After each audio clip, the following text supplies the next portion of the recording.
a blessed day, learners. Get ready and prepare yourselves as we embark on a journey of learning and enjoyment in this video. This time, we will be studying general education through the Let Reviewer with a 10-item question set 6A. Stay safe, and may God bless you always. Welcome to the Teacher Lumaban YouTube channel. Commit your way to the Lord, trust also in him, and he shall bring it to pass. Psalm 37 verse 5.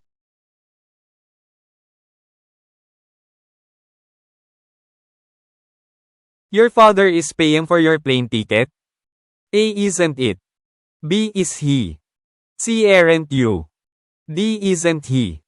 In the next 5 seconds, select the best response from the available options. 5, 4, 3, 2, 1. The correct answer is D. Isn't he? Explanation of each choice. A. Isn't it? This is incorrect because it refers to a thing or object, not a person. In this sentence, we are talking about your father, a person, so it would be wrong. B. Is he? This is incorrect because is he would be used to question the positive form of the statement, e.g., your father is not paying for your plane ticket, is he? Here, the main sentence is in the positive form, so we need the negative tag, not the positive one. C. Aren't you? This is incorrect because you refers to the listener, not your father. The subject of the sentence is your father, so you cannot be used. D. Isn't he? This is correct. The statement your father is paying for your plane ticket is positive, so the question tag should be negative, and he is the correct pronoun to refer to your father. Thus, isn't he fits perfectly. A. Hindi ba ito ay hindi tama dahil ang ito ay tumutukoy sa isang bagay o bagay, hindi isang tao. Sa pangungusap na ito, pinag-uusapan natin ang tungkol sa ang iyong ama, isang tao, kaya't ito ay magiging mali. B. Siya ba mali ito dahil gagamitin ang siya ba para tanungin ang positibong anyo ng pahayag ha, hindi nagbabayad ang iyong ama para sa iyong tiket sa eroplano, di ba? Dito, ang pangunahing pangungusap ay nasa positibong anyo, kaya kailangan natin ang negatibong tag, hindi ang positibo. Si aren't you? Ito ay hindi tama dahil ang ikaw ay tumutukoy sa nakikinig, hindi ang iyong ama. Ang paksa ng pangungusap ay ang tatay mo, kaya hindi maaaring gamitin ang ikaw. D. Ay hindi siya ito ay tama. Ang pahayag na ang iyong ama ay nagbabayad para sa iyong tiket sa eroplano ay positibo, kaya ang tag ng tanong ay dapat na negatibo, at siya ang tamang panghalip na tumutukoy sa iyong ama. Kaya, ang hindi ba ay akma ng perpekto.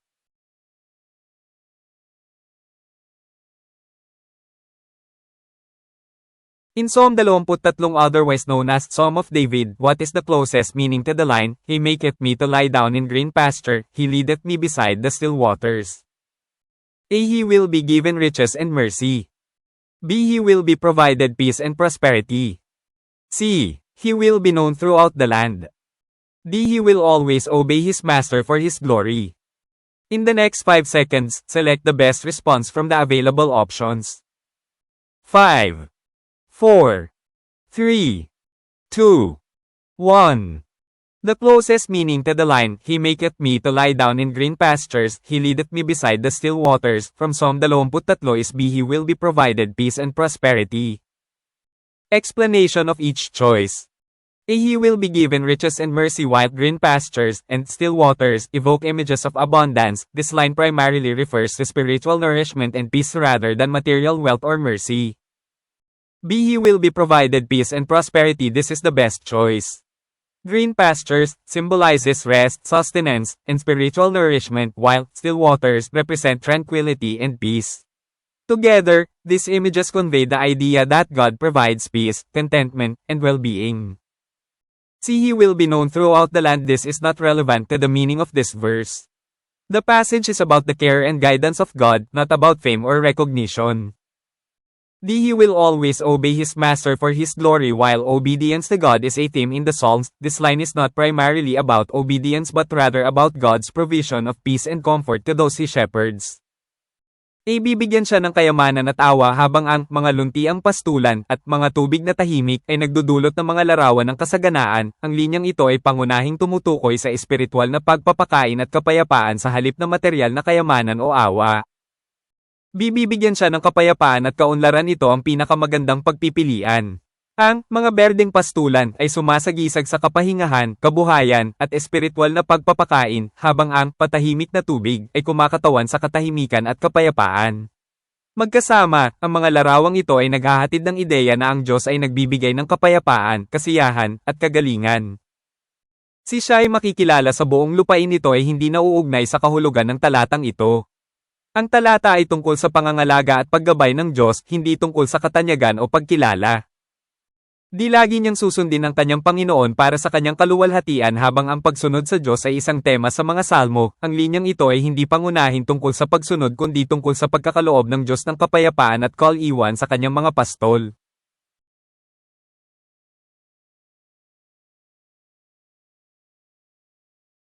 Rizal said, "There are no tyrants where there are no slaves." Which logically explain this. If the Filipino were treated as slaves by the Spaniards, Isa, it was because they allowed themselves to be treated as such. Dalawa, it was equally the fault of the Filipino why the Spaniards treated them as slaves. Tatlo, the Spaniards were tyrants and so they treated the Filipino as slaves. A. Isa. B. Dalawa. C. Tatlo. D. Isang and dalawa. In the next 5 seconds, select the best response from the available options. 5, 4, 3, 2, 1. The correct answer is D. Isang and dalawa. Explanation. Isa. It was because they allowed themselves to be treated as such. This reflects Rizal's belief that tyranny only thrives when people allow themselves to be subjugated. If the Filipinos accepted the Spaniards' oppressive rule, they indirectly contributed to their own subjugation. Dalawa. It was equally the fault of the Filipino why the Spaniards treated them as slaves. This also aligns with Rizal's message that if people do not resist oppression, they are partly responsible for their own situation. By not resisting, Filipinos enabled the Spaniards to continue treating them as slaves. Tatlo. The Spaniards were tyrants and so they treated the Filipino as slaves. This focuses solely on the role of the oppressors, Spaniards, and doesn't fully reflect Rizal's point. Rizal's quote implies that the oppressed Filipinos share responsibility for allowing themselves to be subjugated. Thus, both statements I and II together best capture the meaning of Rizal's statement. Isa. Ito ay dahil hinayaan nila ang kanilang sarili na tratuhin ng ganoon. Ito ay sumasalamin sa paniniwala ni Rizal na ang paniniil ay umuunlad lamang kapag hinayaan ng mga tao ang kanilang sarili na masakop. Kung tinanggap ng mga Pilipino ang mapang A pampamumuno ng mga Kastila, sila ay hindi direktang nag-ambag sa kanilang sariling pagkasakop. Dalawa, kasalanan din ng Pilipino kung bakit sila itinuring ng mga Kastila bilang mga alipin. Ito ay umaayon din sa mensahe ni Rizal na kung hindi nilalabanan ng mga tao ang pang-aapi, sila ay may bahaging responsable para sa kanilang sariling sitwasyon. Sa pamamagitan ng hindi paglaban, ang mga Pilipino ay nagbigay daan sa mga Kastila na patuloy na tratuhin sila bilang mga alipin. Tatlo, ang mga Kastila ay mga malupit kaya itinuring nila ang Pilipino bilang mga alipin. Nakatuon lamang ito sa papel ng mga mapang-api, mga Kastila, at hindi lubos na sumasalamin sa punto ni Rizal. Ang sipi ni Rizal ay nagpapahiwatig na ang mga inaapi, mga Pilipino, ay may pananagutan sa pagpayag sa kanilang sarili na mapasailalim. Kaya, ang dalawang pahayag na I at II na magkasama ay pinakamahusay na nakakuha ng kahulugan ng pahayag ni Rizal.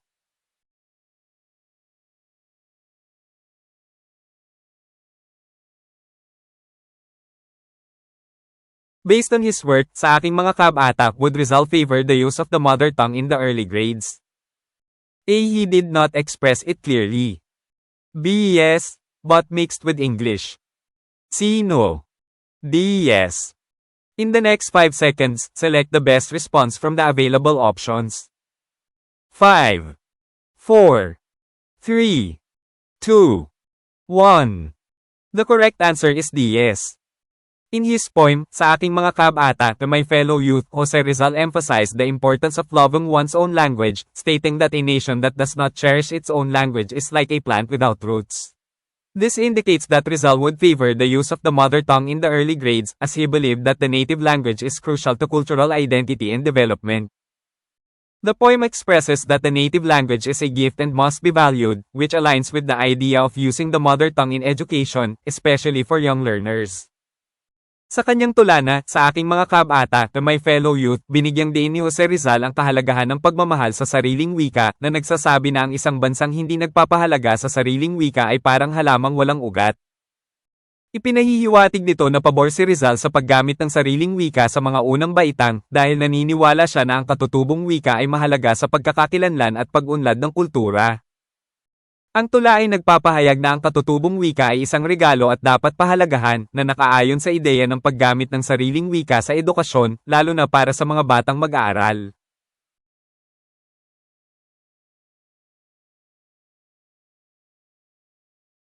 Pulmonary tuberculosis has affected 70% of the Filipinos. How is this disease transmitted?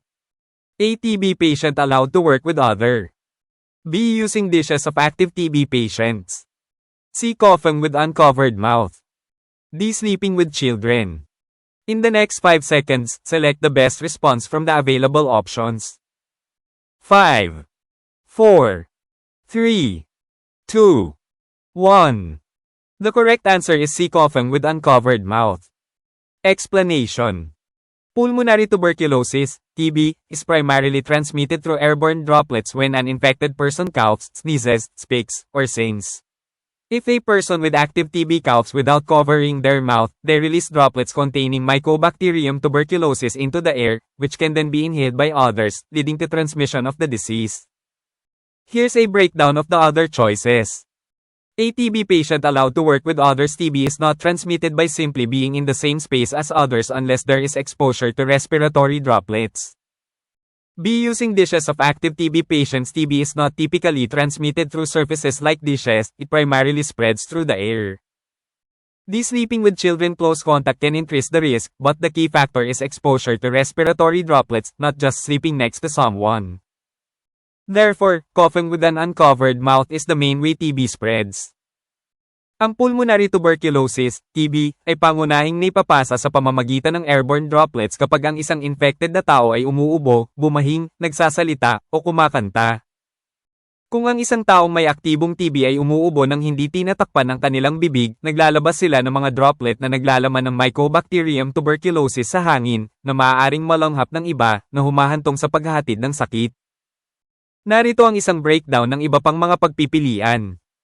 Ang pasyente ng TB ay pinahihintulutang magtrabaho kasama ng iba. Ang TB ay hindi nakukuha sa pamamagitan lamang ng pagiging nasa parehong espasyo tulad ng iba maliban kung may exposure sa respiratory droplets. B. Paggamit ng mga pagkain ng mga aktibong pasyente ng TB. Ang TB ay hindi karaniwang nakukuha sa pamamagitan ng mga ibabaw tulad ng mga pinggan, ito ay pangunahing kumakalat sa hangin.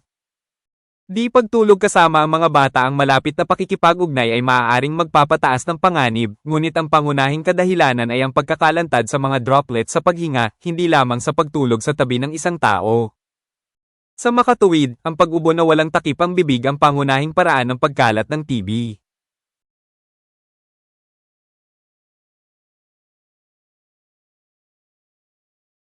Farmers are all enthusiastic in the campaign for Gintong Ani for mangoes. Which practice is harmful to the environment? A. Using organic fertilizer every 6 months. B. Encouraging insects to do pollination. C. Spraying the trees with herbicides and pesticides. D. Using asexual propagation of mangoes. In the next 5 seconds, select the best response from the available options. 5, 4, 3, 2, 1. The correct answer is C. Spraying the trees with herbicides and pesticides. Explanation. Spraying trees with herbicides and pesticides can be harmful to the environment. These chemicals can contaminate the soil, water sources, and harm non-target species, including beneficial insects like pollinators, bees and butterflies, as well as other wildlife. They can also lead to pesticide resistance in pests and reduce biodiversity. Here's a breakdown of the other choices. A. Using organic fertilizer every 6 months. Organic fertilizers are generally beneficial to the environment as they improve soil health and are not harmful to wildlife or water systems. B. Encouraging insects to do pollination. This is beneficial for the environment as it supports biodiversity and natural pollination processes, which are essential for healthy ecosystems. D. Using asexual propagation of mangoes. Asexual propagation, such as grafting, is an agricultural practice that allows for the production of plants with daisy-red traits and is not harmful to the environment. Thus, the practice of spraying with herbicides and pesticides is the most harmful to the environment. Ang pag-spray ng mga puno ng herbicide at pestisidyo ay maaaring makasama sa kapaligiran. Maaaring mahawakan ng mga kemikal na ito ang lupa, mga pinagmumulan ng tubig, at makapinsala sa hindi target na species, kabilang ang mga kapaki-pakinabang na insekto tulad ng mga pollinator, mga bubuyog at butterflies, pati na rin ang iba pang wildlife. Maaari rin silang humantong sa paglaban sa pestisidyo sa mga peste at mabawasan ang biodiversity. Narito ang isang breakdown ng iba pang mga pagpipilian. Paggamit ng organikong pataba. Tuwing 6 na buwan ang mga organikong pataba ay karaniwang kapaki-pakinabang sa kapaligiran habang pinapabuti nito ang kalusugan ng lupa at hindi nakakapinsala sa mga wildlife o sistema ng tubig. B. Paghihikayat sa mga insekto na gumawa ng pollination. Nito ay kapaki-pakinabang para sa kapaligiran dahil sinusuportahan nito ang biodiversity at natural na proseso ng pollination na mahalaga para sa malusog na ecosystem. D. Paggamit ng asexual propagation ng mangga. Ang asexual propagation, tulad ng grafting, ay isang gawaing pang-agrikultura na nagbibigay daan sa paggawa ng mga halaman na may gustong katangian at hindi nakakapinsala sa kapaligiran. Kaya, ang pagsasagawa ng pag-spray ng mga herbicide at pestisidyo ang pinakamasama sa kapaligiran.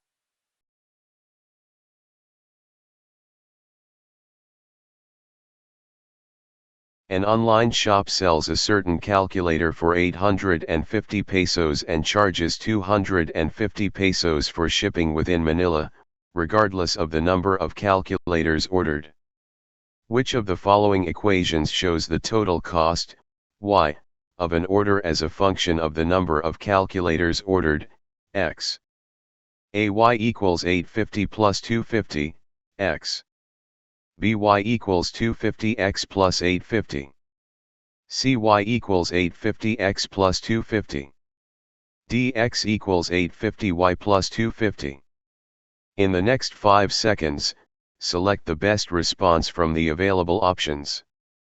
5, 4, 3, 2, 1. The correct answer is C. Y equals 850x plus 250. Explanation. The cost per calculator is 850 pesos, so if you order X calculators, the total cost for the calculators is 850x. The shipping cost is 250 pesos, which is a fixed amount regardless of how many calculators are ordered. Thus, the total cost, Y, is the sum of the cost for the calculators, 850x, plus the fixed shipping cost, 250, giving the equation y equals 850x plus 250. This equation correctly represents the total cost as a function of the number of calculators ordered.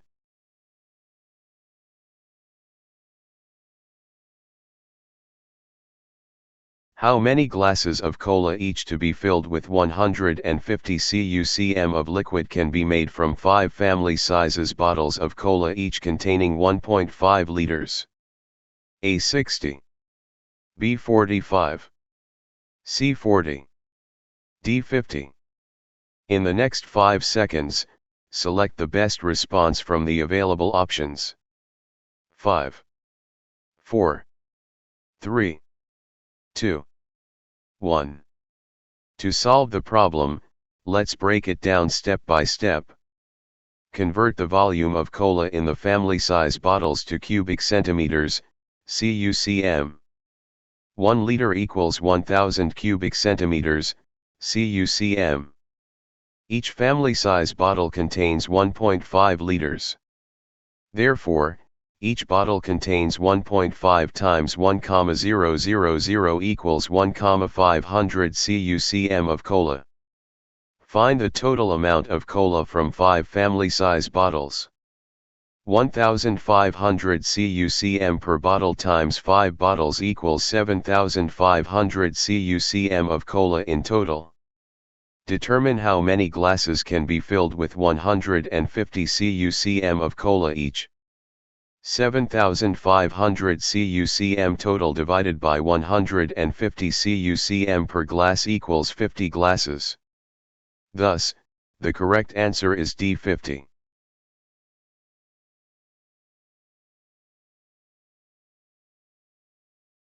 Ang salitang apartment ay binubuo ng dalawang cluster.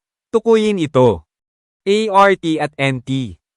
BPR at TM. CTM at NT. DRT at TM. In the next 5 seconds, select the best response from the available options. 5, 4, 3, 2, 1. Ang tamang sagot ay CTM at NT. Paliwanag. Ang cluster ay tumutukoy sa magkasunod na dalawang o higit pang katinig sa isang pantig. Sa salitang apartment, mayroong dalawang cluster. TM sa bahagi ng apartment. NT sa bahagi ng apartment. Kaya't ang mga cluster sa salitang apartment ay TM at NT.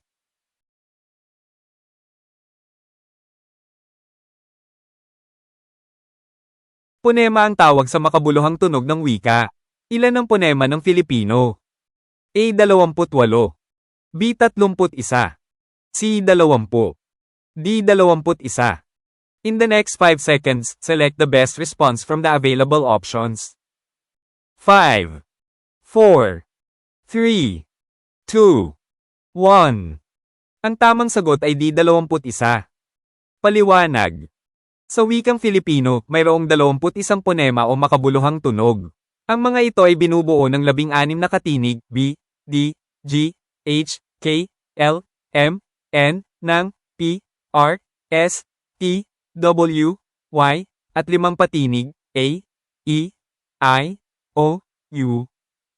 Bagaman may 28 titik sa alpabetong Filipino, hindi lahat ng titik ay may katumbas na ponema.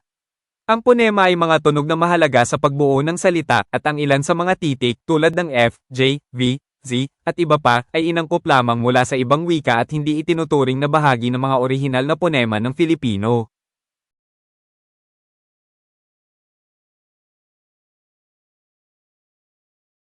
I can do all things through Christ who strengthens me. Philippians 4 verse 13.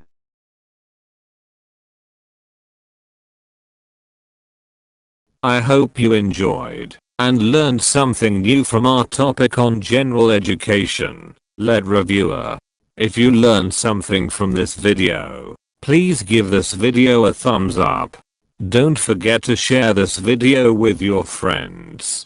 If you have comments, questions, or suggestions, you can leave a message in the comment section below. Thank you very much for watching my videos. Hoping that we meet again in my next video, and God bless you always.